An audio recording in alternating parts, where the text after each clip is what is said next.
యేసు రక్తమే జయం. పరిచర్య. Praise the lord. డిసెంబర్ 9వ తేదీ 2024.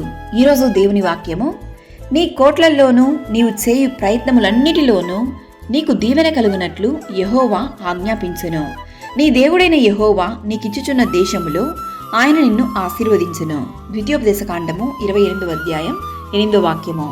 అవును క్రీస్తునందు ప్రియులారా, మీ పితరుల దేవుడైన యెహోవా మీ జనసంఖ్యను 1000 రెట్లు ఎక్కువ చేసి తాను మీతో చెప్పినట్లు మిమ్మల్ని ఆశీర్వదించును.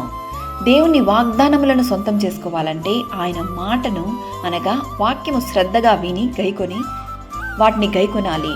ఆయన ఆజ్ఞలన్నిటినీ అనుసరించి నడుచుకొనిన ఎడల నీ దేవుడైన యెహోవా భూమి మీదనున్న సమస్త జనముల కంటే నిన్ను హెచ్చించును. నీ దేవుడైన యెహోవా మాట వినిన ఎడల ప్రతి దీవెనలు నీ మీదకి వచ్చి ప్రాప్తించును. నీవు పూర్ణ హృదయముతో యెహోవాను నమ్మిన ఎడల ఆయన నిన్ను తలగా నియమించును గాని తోకగా నియమింపడు. నీవు పైవాడివిగా ఉండువు గాని క్రిందివాడివిగా ఉండవు. నీవు ప్రతి విషయమునందు దేవునిపై పూర్తిగా ఆధారపడుము.